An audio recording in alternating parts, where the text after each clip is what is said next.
우리 캠프 초창기에 초창기에도 지금 우리가 하는 독도법이 있었습니다. 그 당시에 그 경기도 현리의 한명학원이라는 그 올해 그 초등학교 그 폐가된 그 초등학교에서 이제 오랫동안 그 캠프를 했었는데 그 한명학원 그 가까이에 또 내과가 있었습니다. 그래서 독도법을 이제 여름에 이제 할 때 오후 시간에 했는데 이제 그 코스 중에 하나가 이제 내과 옆에 있는 거예요. 내과 옆에. 근데 거기서 이제 그 이제 한 코스에서 요구하는 게 물고기를 잡아오는 겁니다. 물고기를 못 잡아오면 이제 조원들이 잠수를 해야 되는 거예요. 근데 그 내과에 물고기가 별로 없어요. 그래서 이제 그 조장이 이제 물고기 잡으러 가고 그 조원이 기다렸다가 딱 시간을 몇 분 줘요. 못 잡아오면 이제 조원들이 잠수를 하고 또 어떤 경우에는 물고기를 잡아올 때까지 계속 잠수를 이제 시키는 겁니다. 이제 그런 후에 이제 다른 코스로 가면 그 이제 맨 땅에서 이제 뭐 요구를 해요. 못하면 앞으로 지침, 뒤로 지침. 그러니까 옷이 다 젖었잖아요. 잠수를 해가지고 그 맨바닥에 막 뒹구는 거예요. 이리 뒹굴, 저리 뒹굴. 그러니까 온 몸이 그냥 그 흙투성이가 이제 되기도 했습니다. 또 겨울철에는 이렇게 영하 10도 그 정도로 추운데 그 무덤 옆에서 쪼그려서 이제 무덤 주위를 도는 막 그런 이제 벌을 주는 거예요. 그래서 막 추워가지고 막 입술이 터져요, 막 입술. 그러면서 막 이제 벌을 받기도 했습니다. 또 한 번은 그 진짜 군대에서 독도법 하는 것처럼 그 지도를 지형 지도를 사가지고 그 막 저 산 넘어 또 저쪽 산 그 코스를 그렇게 정한 거예요. 그래서 거기 가서 뭐 이렇게 또 거기서 요구하는 걸 수행하도록. 근데 이 그 독도법을 진행하는 선생님이 지도를 잘못 그린 거예요. 그래서 한 팀이 너무 멀리 가버린 거예요. 저녁이 됐는데 한 팀이 안 돌아오는 거예요. 지금처럼 뭐 핸드폰도 없고. 근데 어둑어둑할 때 한 팀이 버스 타고 누구 물어물어 가지고 캠프장으로 온 적도 있었습니다. 그리고 우리가 이제 이 동구 수련원에서 캠프를 오래 했는데 등산이 있었어요. 옛날에 한 10년, 15년 전에 등산이 있었는데 그 캠프장 뒤쪽으로 바로 뒷산 말고 맹 돌아서 이렇게 등산 코스가 있습니다. 그래서 점심 먹고 이제 비상식량 이렇게 받아가지고 이제 이렇게 그 등산을 하게 되면 한 4시간 정도. 그래서 등산이 다 끝나면 해가 이렇게 니역니역 질 그때 이제 들어오는 거예요. 제일 먼저 들어온 사람하고 마지막 들어온 사람은 1시간 정도 차이가 나요. 다 폐잔병처럼 너무 지쳐가지고 그냥. 그래서 그런 이제 등산도 있었습니다. 지금도 이제 좋죠. 여러 프로그램 좋은데 그때는 더 거칠고 무식하고 와일드한 그런 이제 그런 활동들이 있었습니다. 우리 사회나 가정이나 부모들이 우리 청소년들을 너무 이렇게 실패자로 만드는 건 아닌가, 또 실패자로 여기도록 그렇게 하진 않나, 이제 그런 생각이 듭니다. 그래서 너무 어떤 그런 기준에 못 미치면 그렇게 취급을 하고 본인들도 너무 이제 나는 실패자다, 루저다, 이제 그렇게 이제 생각을 하는 경우가 많습니다. 머리가 좋은 것도 아니고, 뭐 외모가 뛰어난 것도 아니고, 뭐 집에 돈이 많은 것도 아니고, 이러면 막 그런 생각이 더 듭니다.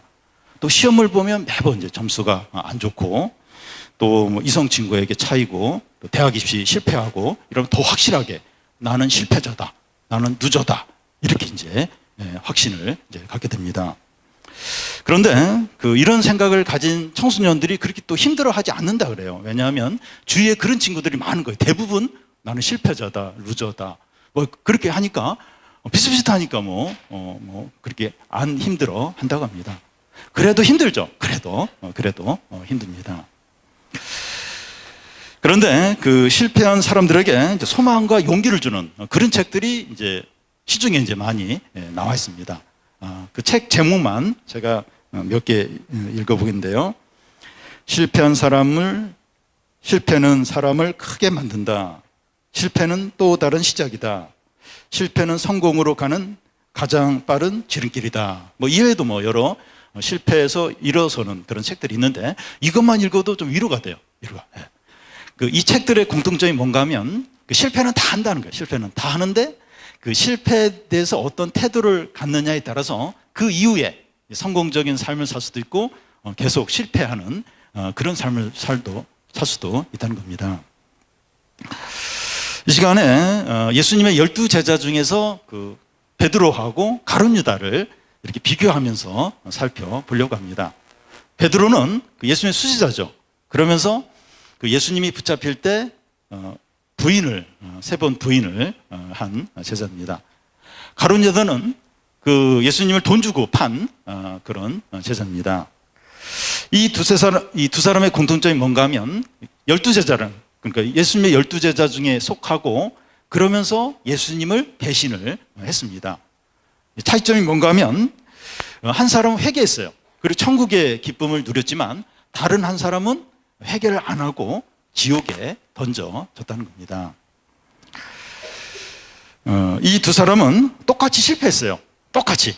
물론 좀 차이는 조금 있지만 똑같이 실패를 했지만 결과는 엄청나게 달라졌습니다.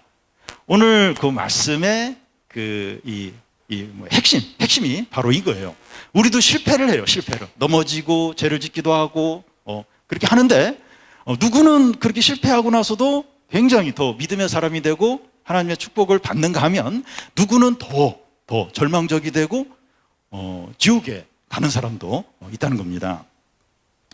먼저 베드로가 예수님을 부인한 이것을 살펴보겠습니다. 예수님이 그 마지막 일주일을 예루살렘에서 보내시게 되는데 그 목요일 날 밤에 유월절 만찬을 제자들과 함께 갔습니다.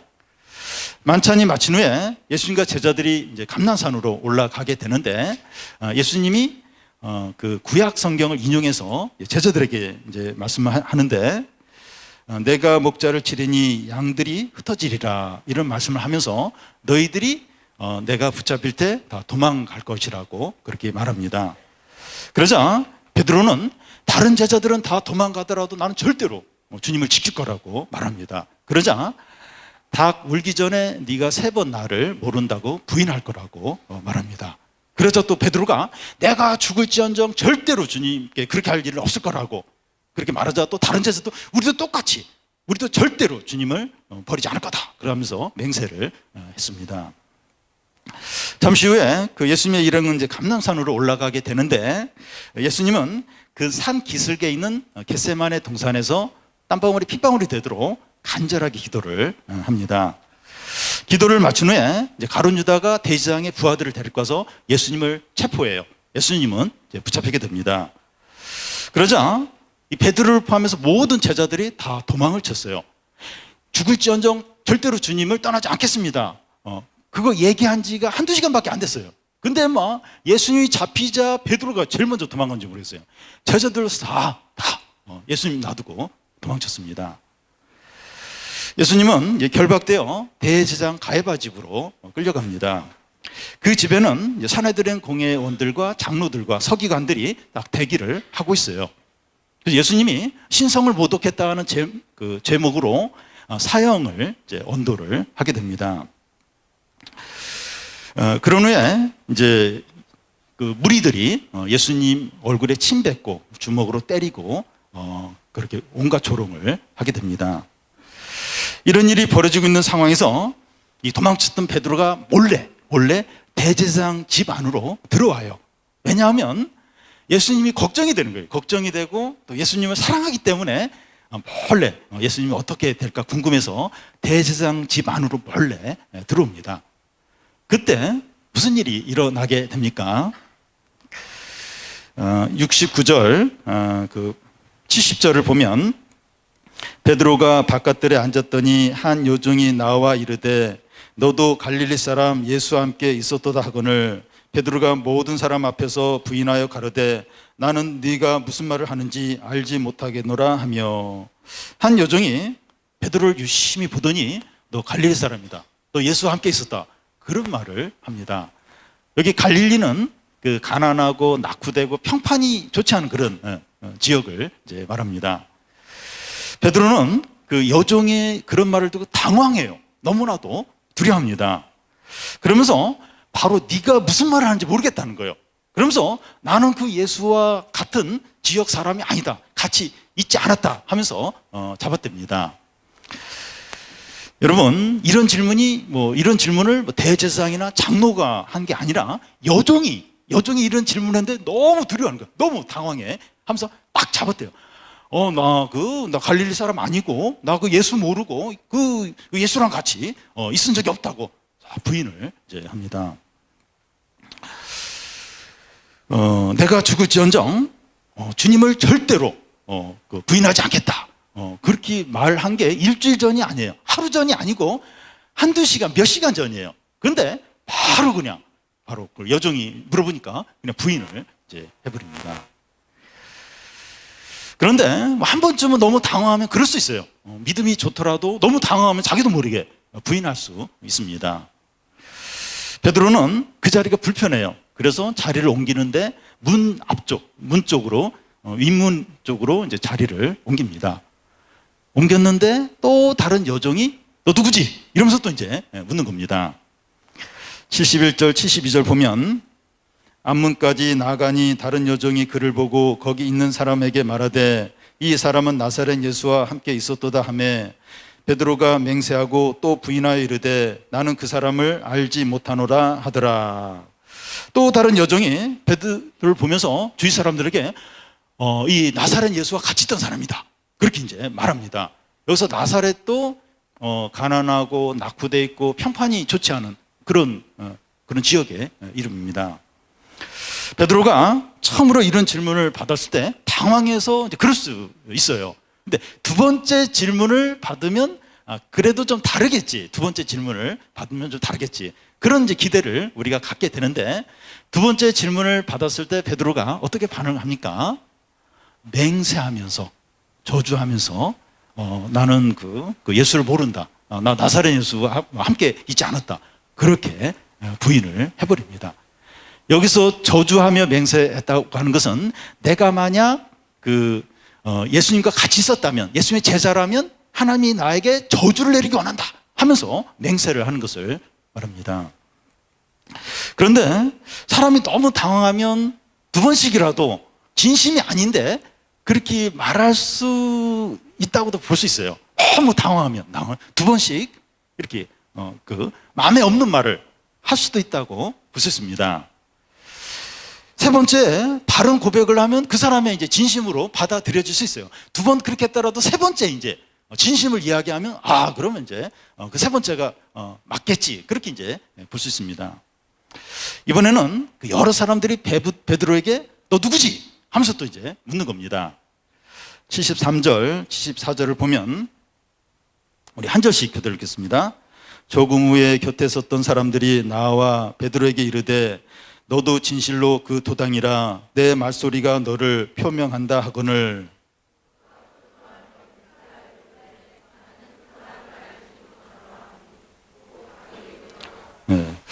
이번에는 여러 사람들이 베드로에게 너는 진실로 예수의 도당이다, 예수와 같은 물이다, 그렇게 말합니다. 그러면서 이번에는 증거를 대요. 네 말투, 네 말소리를 보니까 그 갈릴리 억양이라는 거예요. 그래서 분명히 너는 그 갈릴리 그 예수와 같은 무리에 있었다, 그렇게 이제 그렇게 막 밀어붙입니다. 여러분, 이 말투라고 하는 것은 이렇게 평상시에는 숨겼더라도 이렇게 자기도 너무 당황하거나 또 고향 사람을 만나면 자기도 모르게 이제 이 말투가 이제 나오게 됩니다. 제가 대학 다닐 때 그 전국에 있는 그 학생들이 다 모여서 이제 함께 모여서 이제 이렇게 대학 생활을 하니까 그러니까 온갖 사투리가 이제 다 이제 나오게 됩니다. 근데 친구들하고 같이 있을 때는 좀 조심을 해요. 그러다가 고향의 부모님하고 이제 통화하게 될 때 바로 사투리가 그 말투가 이제 나오게 됩니다. 그 제주도 친구가 있었는데 이 제주도 말투가 또 특이하더라고요. 밥 먹었니? 이걸 밥 먹? 그러고 잘 지냈어? 잘 지낸? 그 뒷말을 빼요. 뒷말을. 이 제주도 사투리가 특이하더라고요. 이 전라도 사투리도 이제 재밌는데요. 같은 과 친구들과 밥 먹으러 갔어, 이 얘기를 아들과 밥 먹으러 가서 그러는 거예요. 그러니까 전라도에서는 친구들을 아이들이라 그래요. 근데 아이들에서도 이자를 빼고 아들이라 그러는 거예요. 그래서 아들하고 밥 먹으러 가서 그러는 거예요. 저는 처음에 아니 아들? 대학생인데 무슨 아들이 있나? 처음에 못 알아들었어요. 근데 친구들하고 밥 먹으러 갔다. 그 얘기를 아들하고 밥 먹으러 갔다. 이렇게 이제 하는 겁니다. 저는 이제 충청도 출신인데요. 한 1년 동안 제가 충청도 사투리를 썼습니다. 드라마 동백꽃에 나오는 김하늘처럼 몰라요, 아니요, 그랬어요. 1년간 이제 그렇게 사투리를 했습니다.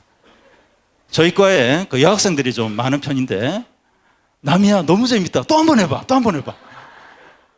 약간 이렇게 자존심이 상하더라고요. 그때부터 사투리를 안 쓰려고 노력을 했습니다. 사람들이 이 베드로의 이 말투를 증거로 삼아서 너 예수님 제자지, 예수님과 함께 있었지, 막 밀어붙이는 거예요. 여러 사람들이 증거를 대면서 밀어붙이니까 어떻게 할 수가 없는 거예요. 어떻게 이거 너무 당황하면서 너무나도 이제 두려워합니다. 그러자 그는 저주하여 맹세하기를 나는 그 사람을 알지 못한다. 잡았대요. 예수님 그 나쁜 사람하고 내가 같은 그 무리고 그를 따라가고 그런 일은 없다. 이런 의미로 완전히 막 예수님을 저주하며 막 맹세하면서 잡았답니다. 여러분, 베드로가 3번씩이나 저주하면서 맹세했다면 그건 그의 진심이에요. 3번씩이나 똑같은 걸 이야기했다면 그의 진심이에요. 진심을 이야기한 것으로 봐야 합니다. 그러면 몇 시간 전에 베드로가 예수님께 내가 죽을지언정 절대로 예수님을 부인하지 않겠다고, 그거 진심입니까? 아니면 거짓말입니까? 진심이에요, 진심. 근데 똑같은 진심이 반대예요. 반대되는 두 가지 진심이 함께 있는 겁니다. 이거 어떻게 된 겁니까? 예수님 앞에서도 진심으로 그렇게 얘기했고, 또 이 여종 앞에서, 사람들 앞에서도 또 진심으로 예수님을 부인했어요. 어떻게 반대되는 진심이 두 가지가 같이 있을 수 있습니까? 우리가 그만큼 약해요. 그만큼 약합니다. 마음은 온이로되 육신이 약하다는 겁니다. 무슨 말인가 하면 우리 결심을 해요. 단단히 결심을 했는데 시간이 지나고 또 상황이 바뀌고 또 유혹이 오면 바뀌어요. 그 마음이 확 또 이제 반대로 달라지게 됩니다. 그래서 우리를 믿으면 안 되고 하나님을 믿어야 돼요. 하나님. 나를 믿으면 안 돼요. 하나님을 믿어야 됩니다. 우리가 하나님을 믿지 않고 하나님을 의지하지 않고 내가 다 할 수 있다, 나를 믿는다고 하는 것은 내가 하나님보다 더 똑똑하고 능력이 있다는 그런 의미죠. 하나님을 안 믿어요. 하나님을 안 의지해요. 그건 내가 더 똑똑하고 내가 더 능력 있다 하는 걸 이야기하는 겁니다. 나를 믿으면 안 돼요. 우리는 이렇게 밥 먹기 전과 밥 먹은 후가 다르고 화장실 들어갈 때와 나올 때가 다르고 다 달라요. 다 달라요. 아침과 점심과 저녁 때 다 달라요. 생각이 계속해서 바뀌는 자입니다. 그런데 나를 믿고 하나님을 안 믿는다, 내가 하나님보다 똑똑하다, 내가 더 능력 있다 이제 하는 거죠. 우리가 왜 하나님 말씀에 순종을 해야 됩니까? 왜 내가 하나님께 제안을 받아야 돼요? 내가 왜 주님 말씀을 들어야 됩니까? 우리는 평소에 이제 스마트폰을 다 가지고 있는데 우리의 결심이 뭔가 하면 공부할 때 안 하고 잘 때 안 하는 거예요. 그게 다 그런 생각을 가지고 있어요. 근데 그렇게 돼요?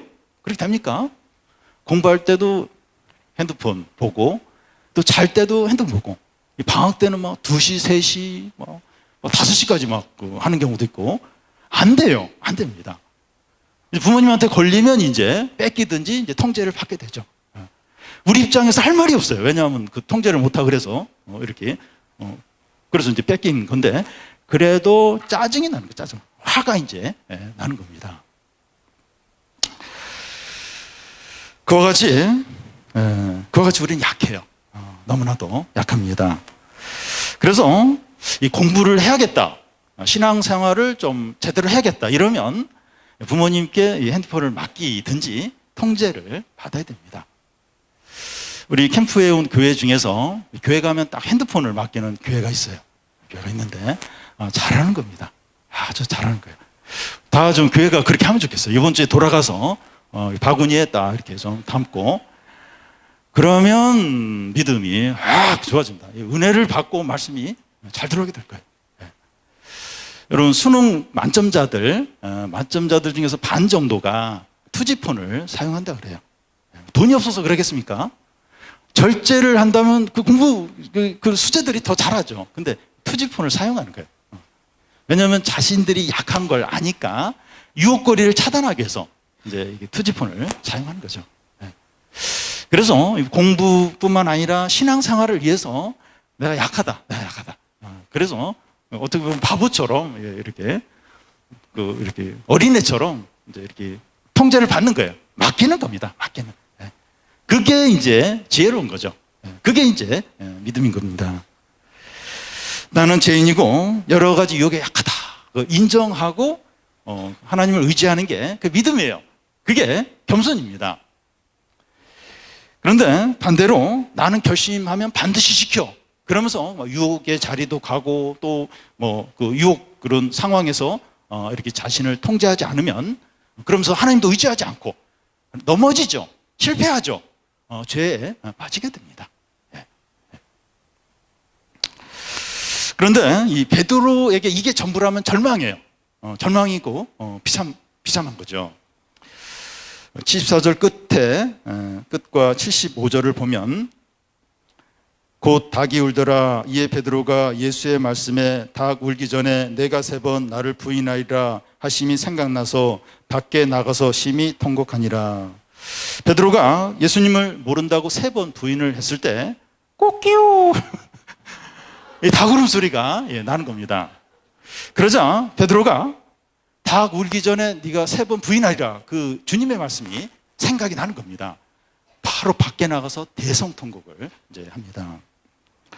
다른 복음서에는 베드로가 예수님을 모른다고 부인을 할 때 예수님이 그 재판을 받고 계셨는데 재판을 받으시면서 뒤를 돌아보는 거예요.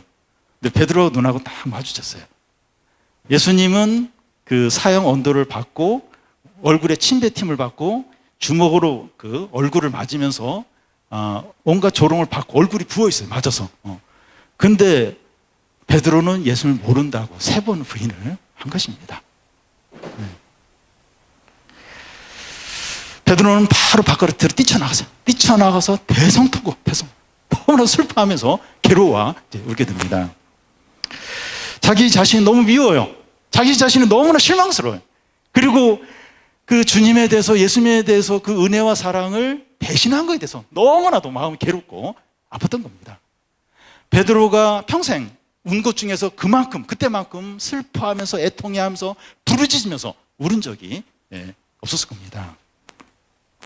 그런데 이 베드로에게 자신의 실패가 꼭 절망만이 아니라 이 소망이 되는 이유는 주님의 말씀 때문이에요. 네가 닭 울기 전에 3번 나를 부인하리라. 이걸 주님이 미리 알고 계셨던 거예요. 그게 이제 딱 그렇게 주님 말씀하신 게 생각이 난 겁니다. 베드로는 실패했지만 주님의 말씀을 기억하면서 회개를 해요. 회개를 하고 믿음이 다시 회복이 됩니다. 여러분, 아무리 큰 죄를 지었더라도 이 말씀이 생각이 나면 이렇게 회복이 될 수 있어요. 다시 시작할 수 있습니다. 여러분, 이번 캠프 주제가 우리 한번 읽어볼까요? 시작. 여기서 바로 이 주제가 나온 거예요. 베드로는 처절하게 실패했지만 주님의 말씀이 생각나는 거예요. 그 말씀을 생각하고 회개를 하고 다시 회복이 되는 겁니다. 여러분, 그 죄를 안 짓고 넘어지지 않는 청소년이 복된 청소년이 아니라 죄를 짓고 넘어지지만 말씀이 생각나고 그리고 이 그리스도의 십자가가 생각나는 청소년이 복된 청소년입니다. 왜냐하면 죄 안 짓는 사람이 없어요. 넘어지지 않는 사람이 없어요. 넘어져서 오랫동안 그렇게 그냥 넘어진 상태로 지낼 수도 있어요. 그게 이미 넘어졌고 죄 가운데 살고 불신앙 가운데 살고 욕심 가운데 살고 이게 익숙해져서 그게 습관이 되어서 그렇게 살 수도 있어요. 이제 그렇다 할지라도 말씀이 생각나는 거예요. 그리스도 십자가가 생각이 나는 거예요. 내가 이렇게 약하니까, 내가 이렇게 죄를 좋아하니까, 내가 이렇게 가능성이 없으니까 하나님의 아들이 피를 흘리면서 죽으셨지. 왜 예수님이 그렇게 죽으셨을까? 내가 약하니까, 내가 자꾸 넘어지니까, 죄를 좋아하니까 그걸 이길 수 있도록 하나님의 아들이 나를 대신해서 죽으셨지. 그래서 그리스도 십자가가 생각이 나는 사람, 그게 생각이 나는 사람, 그 사람은 회개를 하게 되고 다시 시작할 수 있게 돼요. 그래서 그 사람이 복됩니다. 복돼요. 네. 넘어졌더라도, 실패했더라도, 방황했더라도 말씀이 생각나고 그리스도 십자가가 생각나는 이 사람이 가장 복된 사람이에요. 왜냐하면 다시 회개하고 다시 시작하고 다시 일어서고 다시 놀라운 삶을 살 수 있기 때문입니다. 베드로에게 이 말씀이 생각나게 한 계기가 뭔가 하면 닭 울음 소리, 꼭요, 닭 울음 소리, 이게 이제 말씀을 생각나게 한 겁니다. 닭 울음 소리가 들리자 이 예수님의 말씀이 생각이 나면서 영적인 잠, 이 신앙적인 잠에서 깨어나게 돼요. 우리에게 그 신앙적인 잠에서 깨어나게 하는 닭 울음소리가 어떤 걸까요? 이렇게 영적인 잠에서 깨어나게 하는 알람소리가 뭘까요?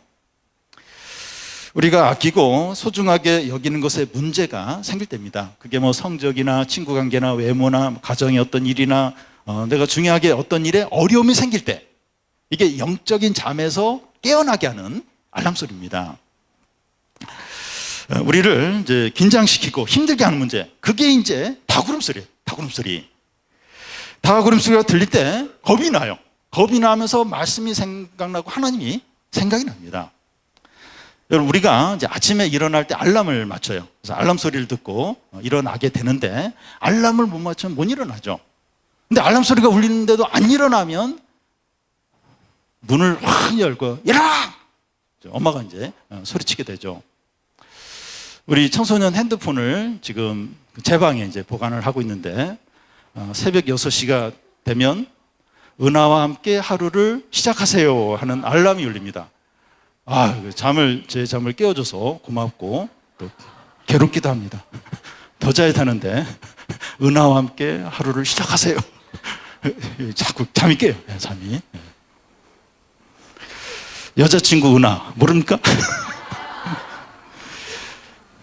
그룹 여자친구 은하 몰라요? 나도 아는데.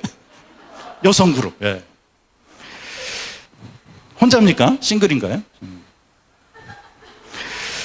어쨌든 이 베드로는 닭 울음소리가 듣기 전까지 영적인 어떤 무감각 가운데 있었죠.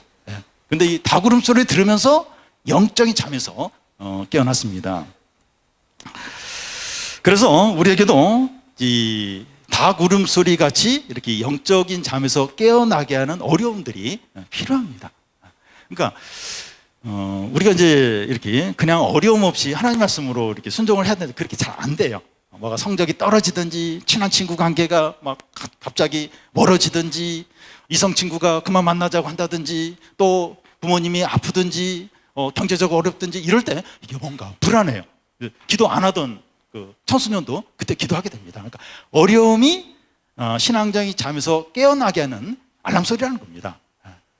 그래서 이렇게 작은 어려움이 있을 때 빨리 이렇게 신앙생활 잘해야겠다, 하나님께 기도해야겠다, 그렇게 하는 게 지혜로운 청소년이에요.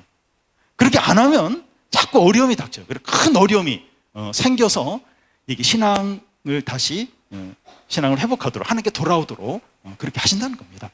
그러니까 하나님 자녀는 반드시 하나님이 어려움을 줘요. 그래서 계속 영적인 잠을 자지 않도록, 불신앙 가운데 있지 않도록, 죄 가운데 계속 빠져 살지 않도록 그렇게 하세요. 그래서 내가 신앙생활 잘 안 하는데 친구 관계가 친한데 좋아하는데 약간 뭐가 오해가 생기고 자꾸 심각해지고 성적이 자꾸 떨어지고 자꾸 뭐가 이제 문제가 생길 때 이게 좀 하나님이 좀 신앙생활 잘하라고 하시는 그런 알람 소리 아닌가, 이 닭울음 소리 아닌가, 그러면서 빨리 신앙생활 잘하겠다, 죄를 버리겠다, 그런 결심을 해야 됩니다. 근데 뭐 어려움이 오고 알람이 울리고 닭소리가 울리고 뭐 친구 관계 어려움이 생기고 그런데 아직 버틸만해, 괜찮아, 그런데 점점 세게 옵니다. 더 힘들어, 더. 그렇게 하지 마시고 이 알람이 울릴 때, 어떤 경고음이 울릴 때, 다구름 소리가 들 때, 어려움, 내가 중요하게 여기는 것에 자꾸 뭐 문제가 생길 때, 아, 하나님이 나를 지금 흔드는구나. 아, 이거 죄 그만 짓고 빨리 하나님께 돌아오도록 마음을 열으라고 지금 하나님이 나를 흔드는구나. 빨리 하나님께 돌아오면 그 어려움이 중단이 되죠. 그치고 이제 하나님이 축복도 주고 우리의 기도에도 응답을 하시죠. 여러분, 그 캠프 기간에는 그 믿음이 좋은데 캠프 끝나고 집으로 가면 우리는 실패하고 죄를 짓고 방황하고 세상에 빠질 수 있습니다. 계속 그렇게 살아야 됩니까? 베드로를 생각하는 거죠. 베드로 어떻게 했지? 생각을 하는 겁니다. 캠프에 들었던 말씀, 또 교회에서 듣는 말씀, 그 말씀을 기억을 하는 거예요. 그리고 예수님이 나를 위해서 십자가에 죽으신 그것을 기억을 하는 겁니다. 하나님, 우리가 회개하고 하나님께 나오기만 하면 얼마든지 받아줘요. 얼마든지 용서하시고 얼마든지 새롭게 시작하게 해주십니다. 탕자가 돌아왔을 때 아버지가 안고 그리고 새 옷을 입히고 큰 잔치를 베풀어 준 것과 같습니다. 예수님이 오신 것은 모범생들, 신앙생활 잘하는 사람들 부르러 온 것이 아니라 우리 같은 죄인들을 부르러 오셨어요. 그래서 얼마든지 주님께 나아가면 돼. 주님께 나아가고 말씀을 생각하고 십자가를 생각하고 그래서 이제 주님께 나가면 됩니다. 이제 그 12제자 중에 한 제자, 이제 가룟 유다를 살펴보겠습니다. 지금까지는 베드로를 살펴봤는데 이제 가룟 유다, 예수님을 판 가룟 유다를 살펴보겠습니다. 그러기 전에 그 예수님이 재판받는 과정을 잠시 살펴보면 예수님은 체포되어 대장 가야바의 집에 끌려가서 재판을 이제 받게 됩니다. 신성 모독죄로 그 사형 판결을 이제 받게 되는데 그 당시 유대 나라는 그 로마의 식민지 하에 있었기 때문에 사형권이 없었어요. 빌라도 총독이, 로마 총독이 사형권을 허락해줘야 사람을 이렇게 사형을 시킬 수 있었습니다. 그래서 예수님을 빌라도 총독에게 넘기게 됩니다. 이런 상황에서 예수님의 상황에 대해서 제일 이제 궁금해하는 사람이 예수님을 판 가룟 유다입니다. 가룟 유다는 이런 과정을 보면서 어떻게 반응을 합니까? 27장 3절부터 4절 중간까지 보면 그때 예수를 판 유다가 그의 정죄함을 보고 스스로 누이쳐 그 은 30을 대장과 장로들에게 도로 갖다 주며 이르되 내가 무죄한 피를 팔고 죄를 범하였도다 하니, 이 가룟 유다에게 큰 이제 변화가 생겼는데 뉘친 거예요.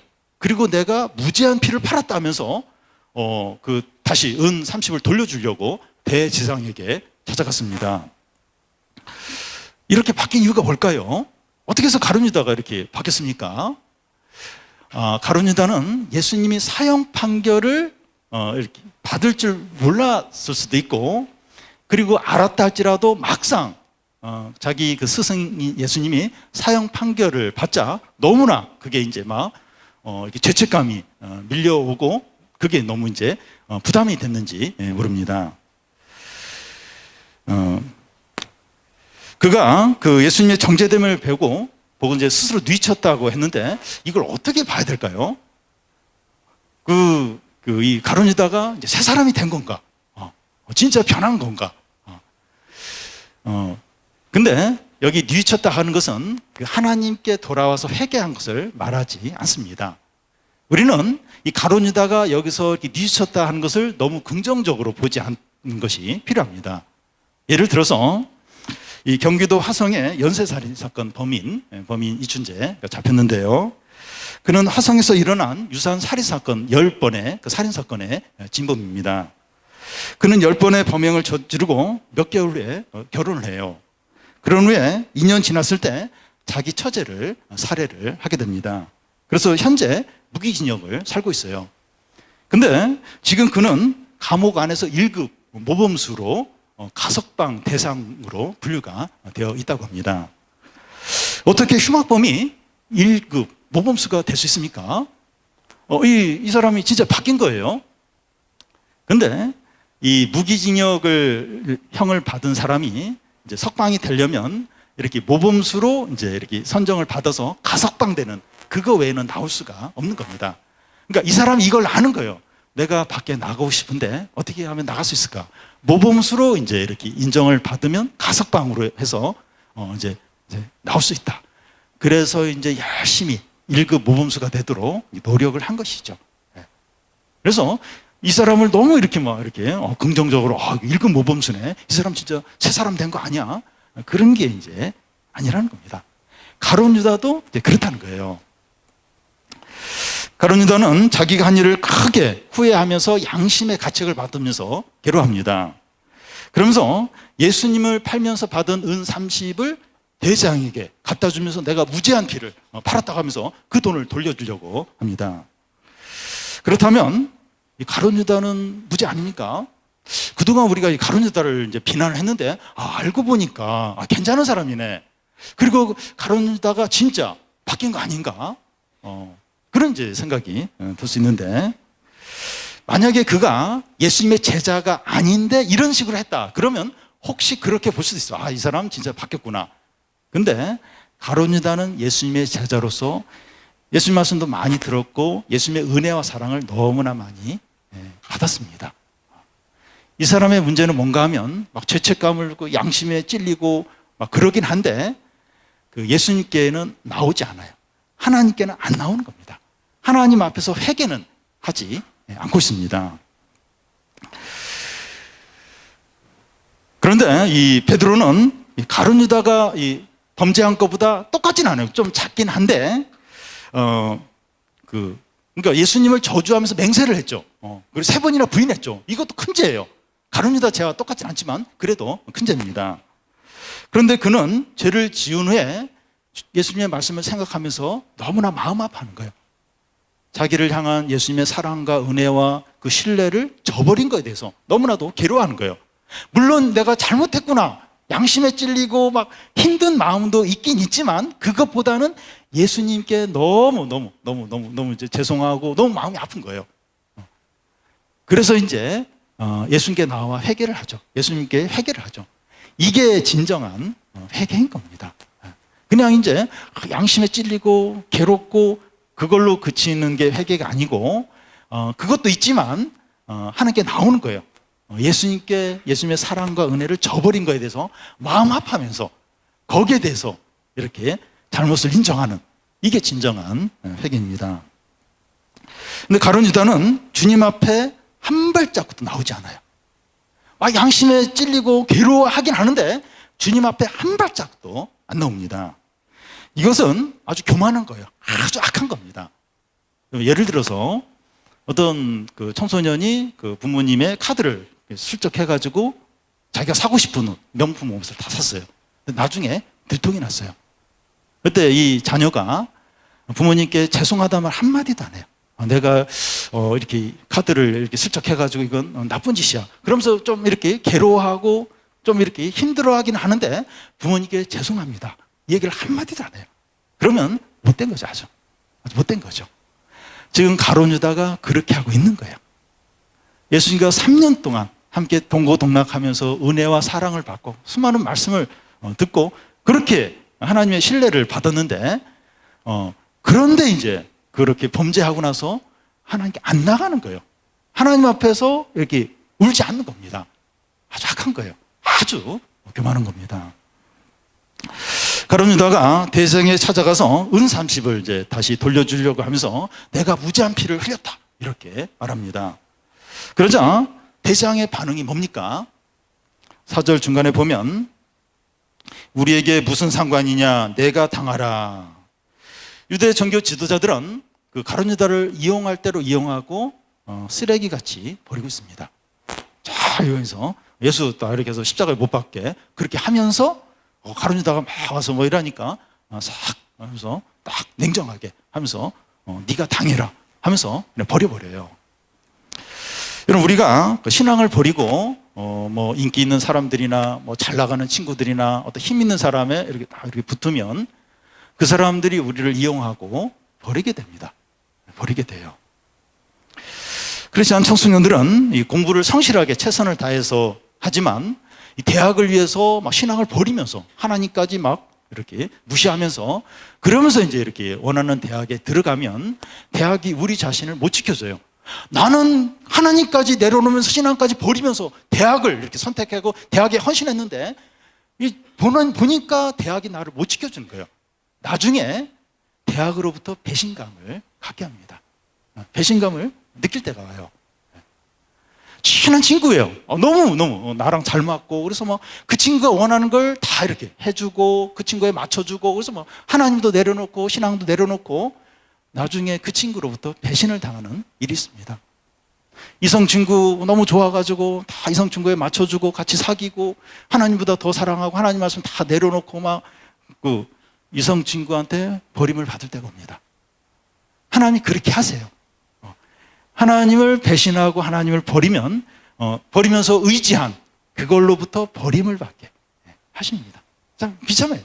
비참하게 됩니다. 가룟 유다는 그 종교 지도자들에게 말을 듣고 이렇게 어떻게 합니까? 5절에 보면 유다는 은을 성소에 던져놓고 물러가서 스스로 목매어 죽은지라.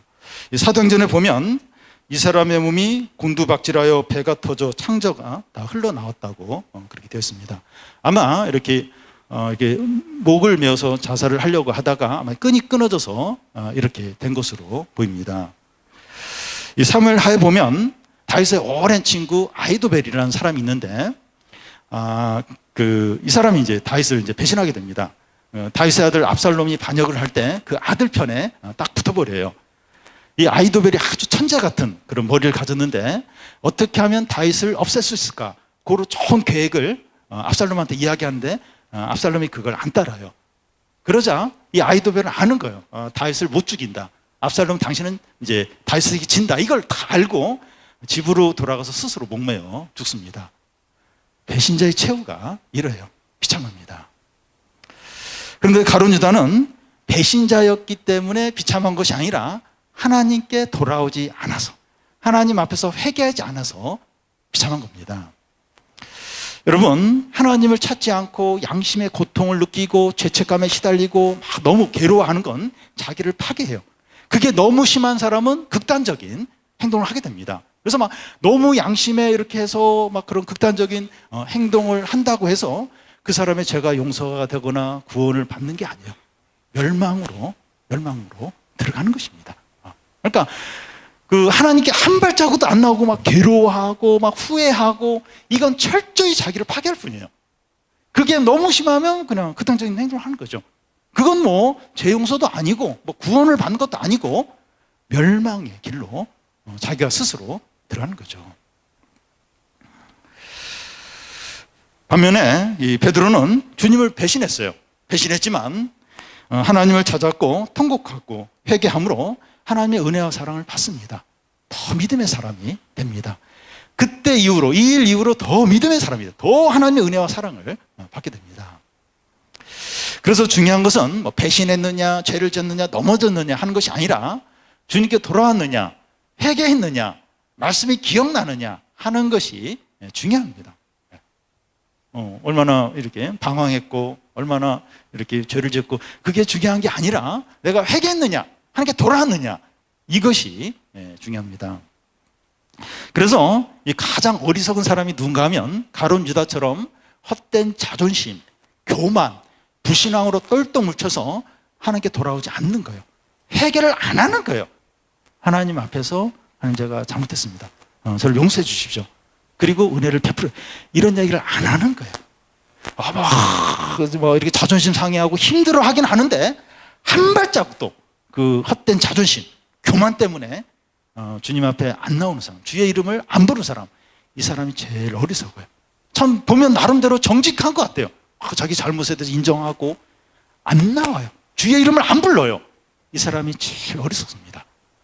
지혜로운 사람 누군가 하면 죄를 짓고 방황하고 막 못된 삶을 살고 그랬는데 겸손하게 주님께 나오는 거예요. 하나님께 나와서 자기가 이런 사람이라고 용서해달라고 구하는 사람. 이 사람이 진짜 지혜로운 사람입니다.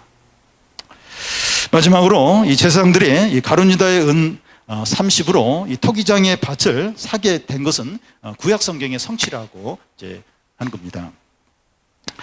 8절에서 10절 말씀인데 이게 무슨 말씀인가 하면 종교 지도자들이 이 가룟 유다가 가져온 그 은 30을 가지고 이 토기장에 땅을 사서 나그네 묘지로 이제 삼게 되는데 이게 구약 성경의 성취라는 겁니다. 그러면 이 가룟 유다가 예수님을 배신한 것도 구약 성경의 성취니까 그렇다는 거예요. 시편 55편에 보면 그 이제 가룟 유다가 예수님을 배신할 그런 의미의 이제 말씀이 나오는데 나를 모욕하는 자는 원수가 아니라 원수일진데 내가 참으리요 그는 곧 나의 동료 나의 친구요 나의 가까운 친구로다 우리가 같이 재미있게 의논하며 하나님의 집안에 다녔다고 하는데 예수님께 가룟 유다는 가까운 친구였어요. 가족과 같은 그런 관계였는데 그 가룟 유다로부터 예수님이 배신을 이제 받은 겁니다. 요 시편의 말씀처럼 그렇게 된 겁니다. 그러니까 예수님이 이제 가룟 유다의 그 배신으로 이제 이렇게 팔리게 되는데 이게 구약 성경의 성취라면 가룟 유다는 무죄 아닙니까? 예수님 팔려서 우리의 죄를 위해서 죽이시기 위해서 누군가 악역을 감당을 해야 돼요. 근데 가룟 유다 악역을 감당한 거예요. 그러면 이 사람 무죄 아닙니까? 영화나 연극에서 어떤 배역을 맡아서 악역을 하는 것처럼 이 가룟 유다도 예수님이 십자가에 달려 죽으셔서 우리의 구원을 이루기 위해서 누군가 악역을 감당해야 되는데 이 가룟 유다가 그 일을 했으니까 이 가룟 유다는 무죄 아닌가? 그렇지 않습니다. 성경에 보면 예수님이 여러 번에 걸쳐서 가룟 유다만 알 수 있을 정도로 자꾸 회개하도록 네가 나를 지금 팔려고 하지 나를 배신하려고 그렇게 하지 마라. 여러 번에 걸쳐서 설득을 해요. 근데 계속해서 이 가룟 유다가 거부를 해요. 끝까지 이 불신앙으로 배신하는 길로 나갑니다. 여러분, 이 사람들이 죄를 짓는 것은 어쩔 수 없어서가 아니라 자기가 좋아서 선택을 이제 하는 겁니다. 여러분, 우리 자신 한번 솔직하게 한번 생각을 해보면 내가 진짜 이게 죄인지 몰라서 이렇게 죄를 짓습니까? 이거 죄인지 몰랐는데 그래서 내가 이제 죄를 졌다. 그렇습니까? 죄인지 다 알아요. 나쁜 줄 알아요. 근데 좋은 거예요. 이 죄가 좋은 거예요. 죄가 즐거운 거예요. 하나님 말씀 순종하는 것보다 죄가 훨씬 즐겁고 행복을 준다고 느껴지니까 그렇게 하는 거죠. 여러분, 상황적으로 또 너무 어려워서 유혹이 너무 강해서 나는 죄를 짓고 싶지 않은데 유혹에 넘어가고 싶지 않은데 어쩔 수 없이 죄를 지었다. 그런 경우는 거의 없습니다. 하나님이나 친구나 부모님이나 환경에 핑계를 대지 않아야 돼요. 죄를 짓는 것은 내 책임입니다. 내가 좋아서 죄를 짓는 거죠. 이렇게 친구나 부모님이나 환경이나 하나님께도 막 핑계를 돌리는 경우죠. 하나님 왜 이런 환경을 허락을 하셨을까? 왜 저 친구를 만나게 하셨을까? 그거 막아주시지. 그래서 하나님께 이렇게 책임을 돌리기도 하는데 내 책임. 내가 죄가 좋아서 지은 겁니다. 여러분, 우리는 하나님의 형상으로 자유의지를 가진 그런 존재로 만들었어요. 우리가 하기 싫으면 끝까지 안 할 수 있어요. 끝까지 안 할 수 있는 그런 의지나 그런 결단이 있어요. 그래서 끝까지 이 죄를 안 지어주겠다. 그러면 아무리 목을 조르고 어렵고 그리고 엄청난 미녀가 와서 내 앞에서 춤을 추면서 유혹을 해도 안 넘어간다는 거예요. 그런 자유의지가 있어요. 의지가. 근데 좋은 거예요. 좋은 거예요. 한 번만. 좋은 거예요. 그래서 이제 죄를 짓는 겁니다. 죄 짓는 건 내 책임이에요. 그리고 거기에 대해서 우리가 책임을 지고 심판을 받게 되면 거기에 책임을 져야 돼요. 여러분, 시간이 참 빨라요. 내일 이제 점심때가 되면 캠프가 다 끝나고 집으로 또 세상으로 돌아가게 됩니다. 근데 우리는 죄를 짓고 실패하고 하나님부터 멀어질 때가 많은데 어떻게 됩니까? 자책하고 그냥 이렇게 끝나면 돼. 또 그랬네. 그랬네. 그리고 이렇게 된 거 어쩔 수 없지. 또 내가 회개한다고 하나님이 들어주실까? 그러면서 그냥 이렇게 살아야 되겠습니까? 베드로를 생각해. 베드로처럼 하는 겁니다. 말씀을 말씀 기억을 하는 겁니다. 그리고 예수님이 나를 위해서 십자가에 죽으신 거, 그것을 기억을 하는 겁니다. 그것을 붙드는 거예요. 십자가를 붙들고 말씀을 붙드는 겁니다. 여러분, 예수님이 그 베드로를 용서하고 또 다시 시작하게 하고 다시 회복시키고 믿음의 사람이 되게 했다면 우리들 얼마든지 용서하고 다시 회복시키고 다시 시작하게 하셨습니다. 예수님을 그렇게 한두 시간도 안 지났는데 막 부인하고 그런 베드로를 예수님이 용서하시고 받아주시고 다시 예수님의 그 제자로 그렇게 사용하셨다면 우리는 얼마든지 우리가 주님의 이름을 부르고 또 주님께 나아가고 또 죄를 인정하고 그러면 얼마든지 받으시죠. 얼마든지 회복을 시킬 수 있습니다. 여러분, 제일 비참한 사람이 뭔가 하면 영혼이 병든 사람입니다. 이렇게 사지가 마비되고 그 생명이 없는 것처럼 하나님에 대해서 죽어있는 사람, 죽어있는 이렇게 그런 청소년이 제일 비참합니다. 제일. 여러분, 공부가 잘 안 되면 그냥 공부가 잘 안 되는 거예요. 상대가 안 준 거예요. 또 뭐 외모가 좀 이렇게 부족하면 그냥 그런 겁니다. 또 다른 게 부족하면 그냥 그런 거예요. 그게 우리의 어떤 불행이나 어떤 그 행복이나 그걸 좌우하지 않습니다. 중요한 건 우리가 이렇게 살아나는 거예요. 우리 영혼이 살아나는 겁니다. 주님과의 관계를 회복하는 겁니다. 여러분, 우리가 이렇게 겉은 멀쩡하지만 우리의 마음과 생각이 그 날 때부터 안전뱅이였던 사람처럼 마비되어 있고 죽어 있다면 하나님의 말씀도 안 들리고 또 반응도 안 하고 죄를 짓고 나서도 그냥 이렇게 내가 좀 잘못했네, 쪽팔리네, 부끄럽네, 뭐 이러고 이제 그러고 끝나는 것이 아니라 이렇게 주님께 나아가고 주님께 회개하고 이게 얼마나 중요한지 몰라요. 그게 진짜 사는 거죠. 그게 진짜 사는 거죠. 우리가 우리가 또 실패하기도 하고 또 죄를 짓기도 하고 넘어지기도 하고 우리가 또 앞으로 또 그래요. 이 캠프장 떠나면 그런 삶을 살게 됩니다. 그렇지만 베드로를 생각하면서 주님께 나아가는 거예요. 주님의 이름을 부르는 겁니다. 그래서 회복이 되고 새로워지고 다시 시작하는, 그래서 하나님을 기쁘시게 하고 하나님 뜻대로 사는 그런 믿음의 청소년들이 다 되시기를 바랍니다.